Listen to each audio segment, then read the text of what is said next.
So I'm going to advance to the questions, obligatory slide as well, and then we'll return to our background screen. But I hope that that the complexity, the incredible complexity of this project, and the challenge of maintaining the building, its history, and at the same time finding a viable use for it has become very clear through these really, I think, exceptionally fine and clear presentations. So now for the moderated discussion, I'll introduce Julie Oveen, who's the executive editor of the Architect's Newspaper. She is an internationally recognized architecture and design reporter and editor and critic. After more than 10 years at work as a reporter and editor at the New York Times and the New York Times Magazine, she now writes and edits for the Architect's Newspaper, as well as being an architecture critic and writer for the Wall Street Journal and a number of other publications. She is also the author of Guggenheim, New York, Bilbao, Michael Graves, Chic Simple, Home, and a contributor of essays for Minimum Home and the Ingo Mauer catalog for the Cooper Hewitt. So she's a very busy lady, and we're very happy that she could take time to digest this material this evening. Julie? None of that need to be said, apart from the fact that I like to do conversations, and nothing could be a more interesting topic than this at the moment, I think. And before, can people not hear me? Should I speak into the mic? Okay, sorry. I'll cut straight to the questions. And I guess the first thing I'd want to know about this is, in any of your experience, is there anything comparable? I assume, like lawyers, you work from precedent a bit. And I wonder, for each of you, if there was something some past experience you were drawing from. Maybe Bob, engineering-wise, what would you say? I think our mantra in our firm is we never do the same job twice. And boy, this really exemplifies that. No, we have never seen anything quite like this. As I said before, almost every other industrial building had floors and was kind of a piece of cake. This is not. And Mike, is it the largest scale thing that you've undertaken? Actually, the largest scale, which was the largest scale thing that we undertook, which was actually our first development project, was the restoration of Parkchester up in the Bronx, which was 12,271 units. Mm-hmm. But that was already built. This is certainly the largest by far of the new construction that we ever undertook. Yeah. Fred, about the preservation issues, I mean, you mentioned the rest of the site had been deemed too changed to really preserve. It wasn't really an issue. So many things had gone on. And of course, this part that is to be saved has also been extraordinarily changed. So it seems a pretty gray area to make those kind of decisions. And I wonder, what makes it more obvious, especially when the sign wasn't the sign wasn't even. Of course, those decisions were not our decisions. It's on. Okay. Those decisions were not our decisions. Those decisions came from the Landmarks Preservation Commission itself. On which you're now on the inside. Which are now on the inside, but then wasn't. I think most industrial sites that are 150 years old, if they've kept pace with the times in American technology, they've changed. So the question here is just what was the period that evoked the essence of the history of this site? And I think the commission, although I don't really know this for sure, I think probably that the commission decided that the great period of this building and its site was expressed clearest in the three building combination, and that's why that piece was saved.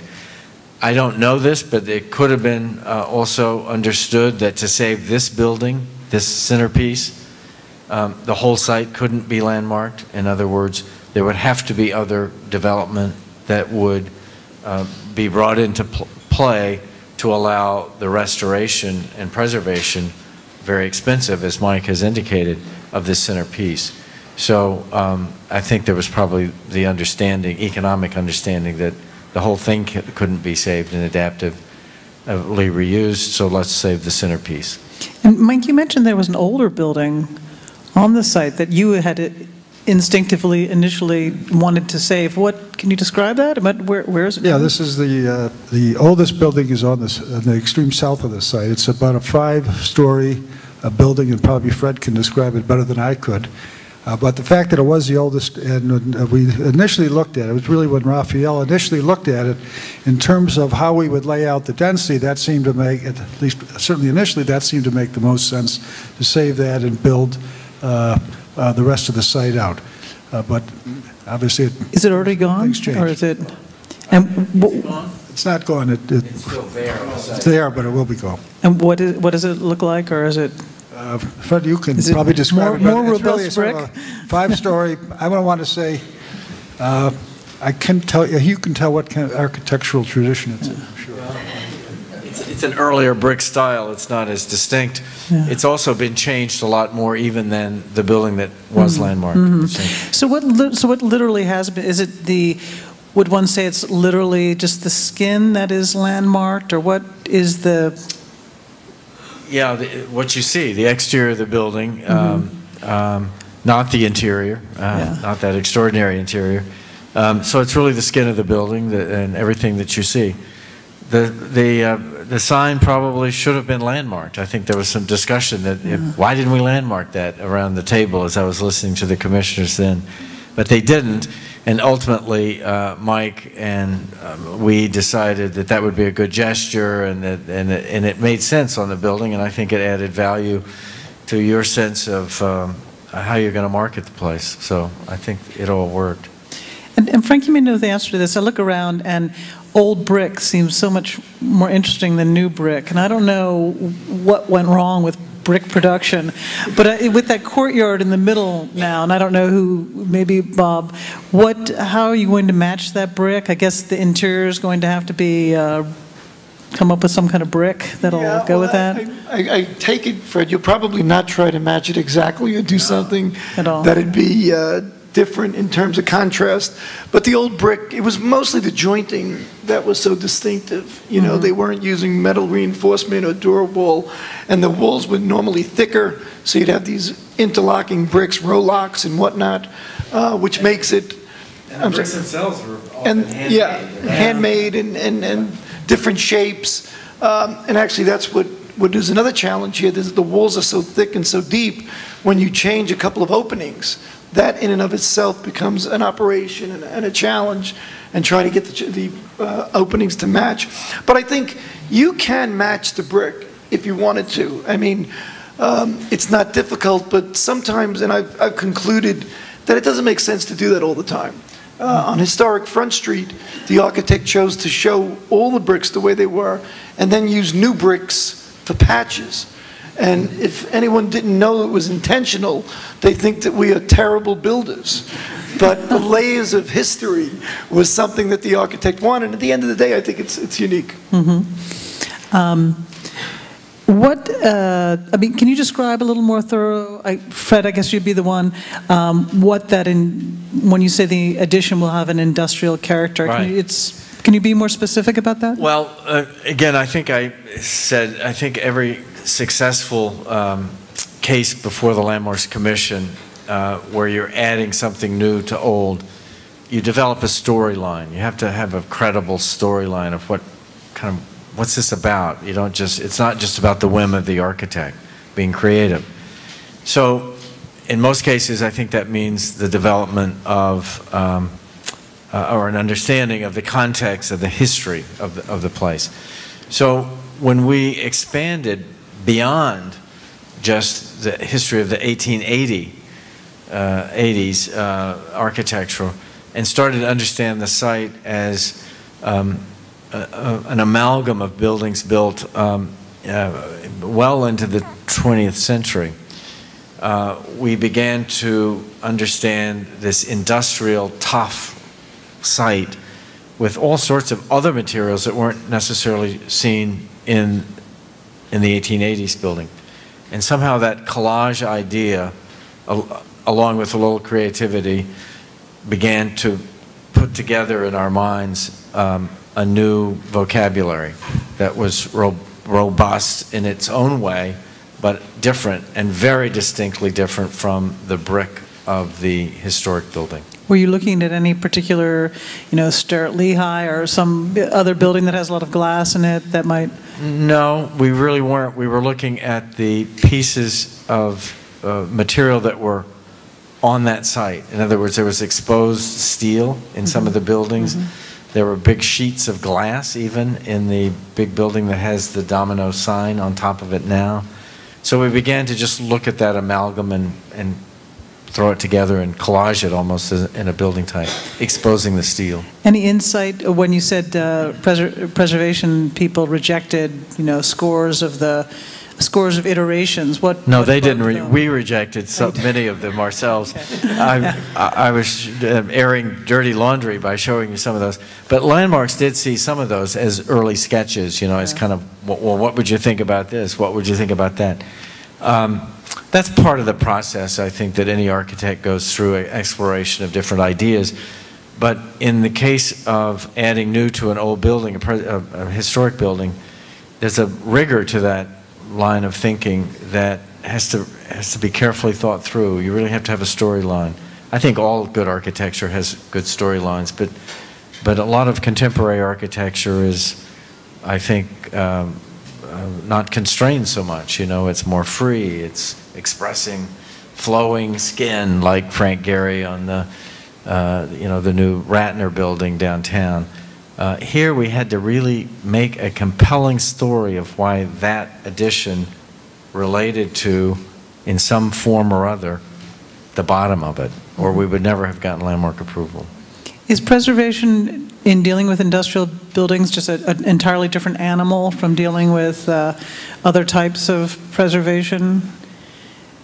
Because of this kind of ongoing, the builders themselves actually had no respect for the buildings in general. They were just workaday buildings, rip this, shove something in here or there, rip this out. I mean, so the creators really didn't have a particular regard for the building, and here you're bringing this. Well, I wouldn't say the creators didn't. I would say whoever built that building had great respect for what they were doing, and they were proud of it, and the building was the symbol of the company.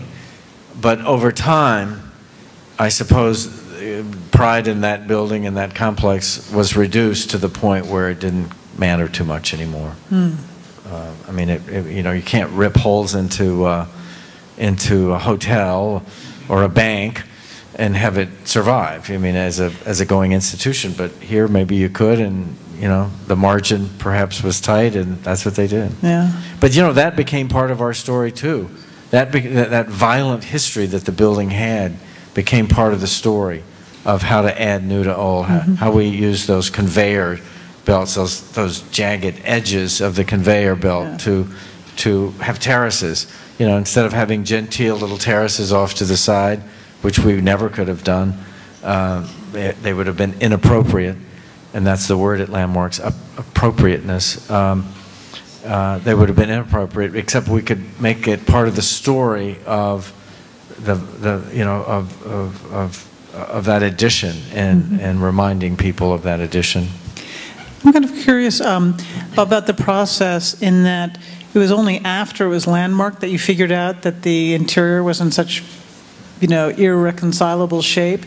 And do you think the way things happen are a little cart before the horse, or forward or backward? Shouldn't you have known that, or shouldn't have those studies been? I don't think Landmarks cares about that. That's the developer's problem. But it seems like it would be related. I think if they had known that, I'm not sure it would have made a difference, Fred. There is always the issue of economic hardship. And, you can always try to invoke that. As we saw at St. Vincent's. I think that crossed your mind, Mike, I'm sure. But, it is what it is. And the sequence, I mean, I don't know how it's normally done. But Mike, did you have a sense of that going in? No, but I believe we knew of the costs before we went in the landmarking process, and that was one of the justifications. It's one of the reasons we wanted to add that additional height on the building. And I think, and we knew that the opposition to it, many of the same folks who were pressing us on the preservation side, we also knew would not be happy about additional bulk, not only there, but anywhere else in the site.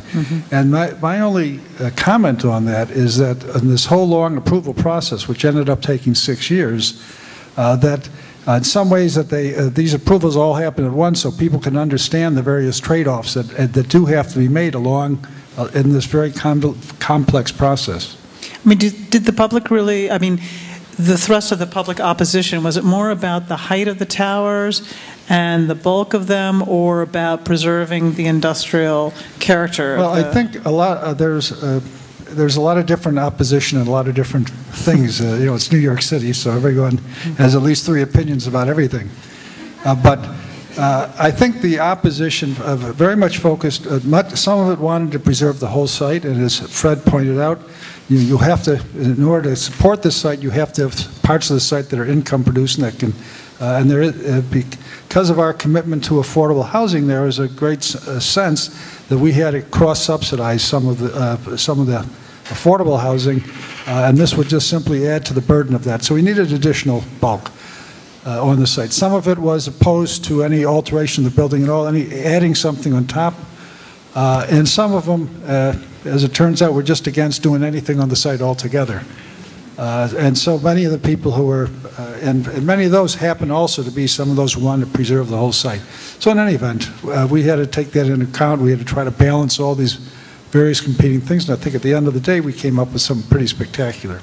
Well, what is the current height of the Vignoli Towers? I left it at, well, was it 40 or 34? Well, it was 40 before we finished the process. It ended up, the 2 tallest towers are 36 stories, 34 stories rather. We knocked off 6 stories as part of the approval process because that was part of the opposition. That was what we ended up with, although we did not lose any of the density on that, and simply given the undulating shape of the buildings, we're able to add on some density in other parts of the site.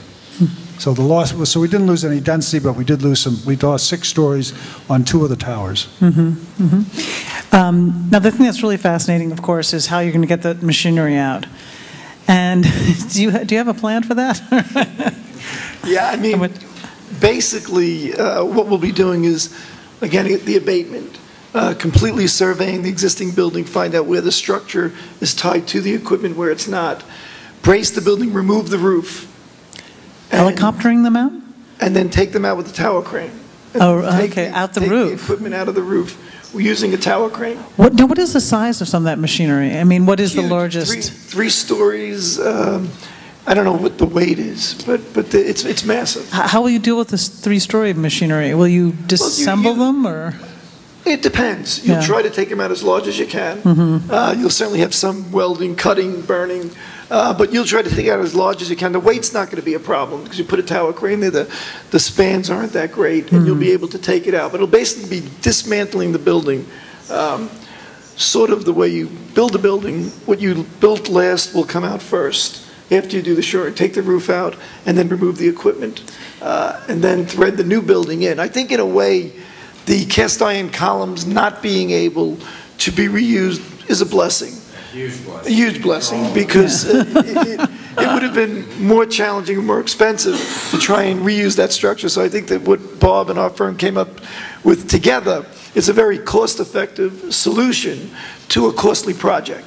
But I do think it's a challenge, but it's something that's going to work, and will be a great project at the end. The building being preserved will be a great thing, and the spaces inside the building should be very unique. Someone mentioned, I think, 22 columns, but it looked like a lot more. Yeah. I mean, do you start moving the columns from the center and then moving out? I mean, is there a concern that it could collapse? No, we're going to leave all the exterior bracing in. All the exterior columns will be in, and they'll be braced. That's what Mike knows. You think that's just the courtyard, Bob?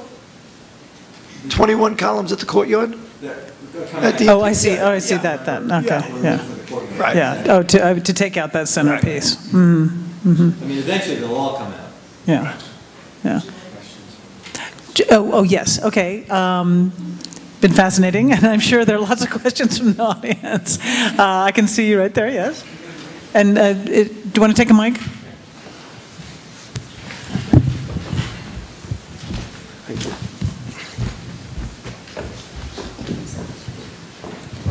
The question is for all of you.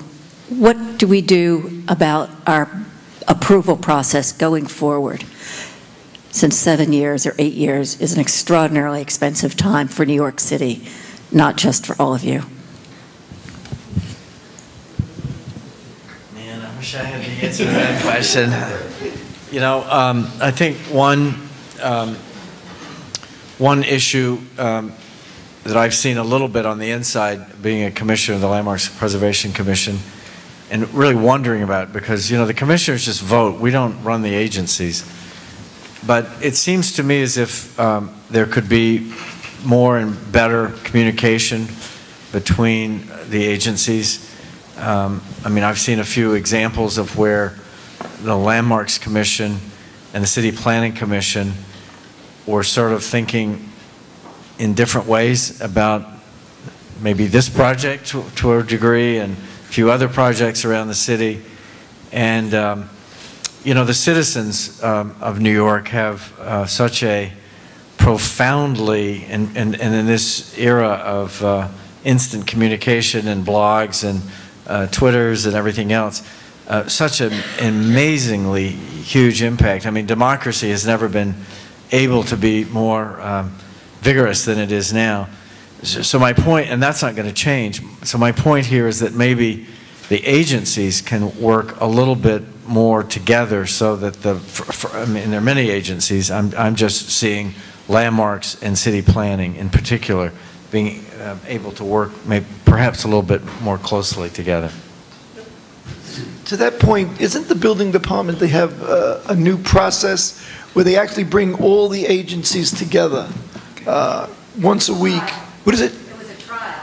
A trial, but it seems to be working. I mean, you know, we've seen the, excuse me? Third offering notice each Monday. Yeah. Okay, and I think that kind of idea of having the agencies communicate to each other. Having said that, I'd much rather get approvals in New York City than the outer boroughs, where you never know what you're going to get or when you're going to get it. And at least here there are rules, regulations, which if you follow them, you'll eventually get New York City. No, I'm talking about the outer, not the outer boroughs. Long Island, Westchester, yeah. Other outside the state. I'm sorry, I don't mean outer boroughs. No, outside of the city. I found it to be even more difficult because you never know what you're up against and what you're going to end up with. We have. Yeah, let me just comment. Again, I think because there are so many different, there really isn't just one approval. There are many approvals along the way, and somehow if that better coordination of those approvals is obviously central. And if you're just simply reading the Power Broker, we now understand why Robert Moses was so successful, because in fact he held, I think, the chairman of, I think, 11 or 12 different commissions. So the problem of coordination was solved, certainly in that manner. I'm not suggesting we go back to that, but that sort of coordination is, I think, central in trying to get really get the full value of some of these sites. So it just simply doesn't go and make it less and less able to build, you know, at least for us, from our point of view, less impact on what we want to do in terms of building affordable housing, or housing, even though it's not affordable housing, that's within reach of more residents of the city. I just want to add one thing to this answer. You know, it seems to me as if building in this fabulous city, which is not built out, it's not Rome, it's not Paris, but it's a fabulous, fabulous city. Building in this city shouldn't be too easy. You know, it shouldn't be a breeze, or it won't be so great a place to live in the future. So some of this difficulty is, I think, by and large, producing a better city as well. Like a true New Yorker. Another question?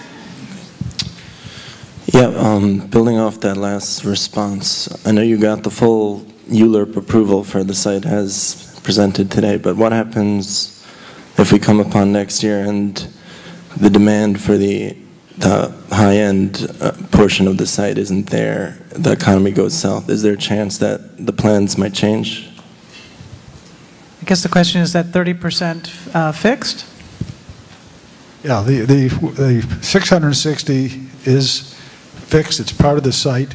I think in terms of where the market goes, there's lots of market. Obviously, when we started in 2004, it's a much different economic environment than it is today. Things adjust. We had initially thought that the possibility of building condos for the market. Right now, we're looking at a combination of rentals and condos. So your market, your prices adjust with the different economies in the general environment. So that's how I think anyone who develops property looks at this thing. It is a very long-term affair with continual adjustments like this. The one thing that is fixed, and I go back to what our central mission is, doing the affordable housing. Are all those apartments going to be in the factory building? Oh, no. No, in fact, I think none of them will be in the factory building because it is so expensive to build. And in fact, all those units will be spread along the other buildings. And the one building that we couldn't afford to put it in is the factory building because of the high cost of that building. Another question? Well, just one thing. Just the other good thing is that construction costs have gone down. And labor unions are negotiating as we speak. There's 30 contracts that are being negotiated right now. They'll be up July 1st.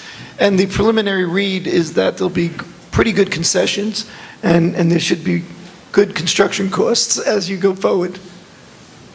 Yeah, that's part of the adjustments. We fully expect, at the end of the day, people want to have housing, they want to have good housing, and we're going to create a lot of jobs there, and people want jobs. So at the end of the day, everyone sort of has to adjust to what the economic realities are.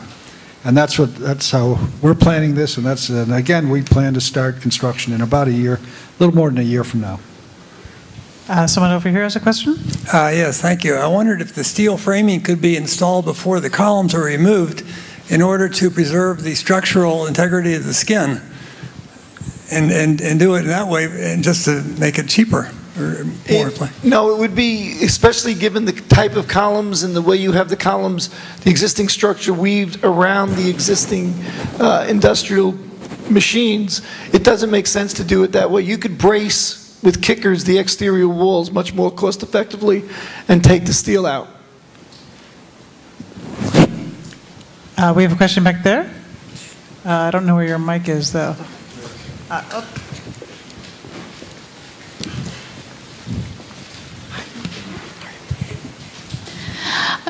I think this is one of the most magnificent industrial heritage sites in the city. And when the Havemeyers built it and Theodore Havemeyer designed it, it was designed to be the world's largest sugar refinery. They certainly did take a great deal of pride in this building. It was the seat of the Sugar Trust that monopolized sugar processing in this country. I'm wondering, Fred's mentioned storylines several times. How is the story of this factory going to be preserved outside of the small bit of the fabric of 3 of the many buildings on the site? You know, I know there's plans to put equipment on the Esplanade. Who's going to choose it, and how will the story be preserved? Yeah.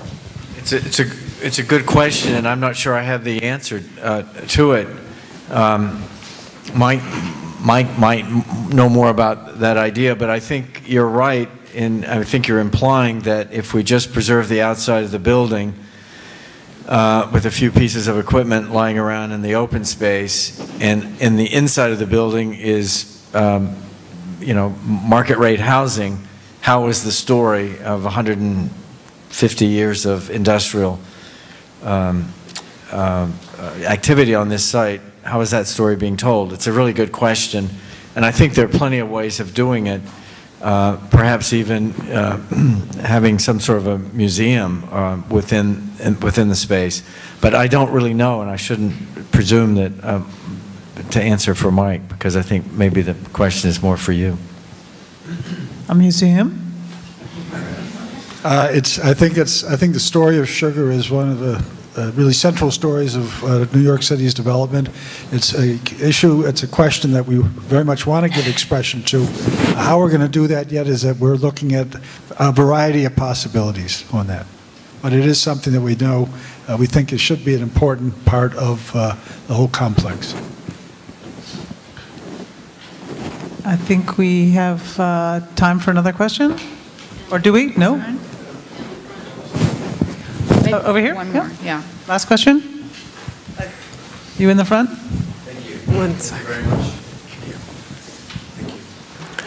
I think this question's for Mike. What's your basis on a per square foot basis for net and gross of the complex?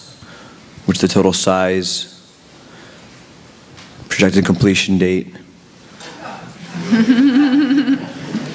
It's an easy question. Your net basis. Hard, soft acquisition. Plead the fifth. It's essentially what was approved was roughly 2.8 million feet, and then the Euler plan is a 10-year build-out on that. So that's what you can look at the Euler plan, and that gives you what we've represented publicly. And the first phase to be completed? Well, we hope to start the first phase in about a year, a little over a year from now, and how we go on the pace of the rest of it, some of it may be doubled up depending on where we are on how the economy looks and where things are going, but we expect it to be around a 10-year time period. Do you want to say anything? No. Okay.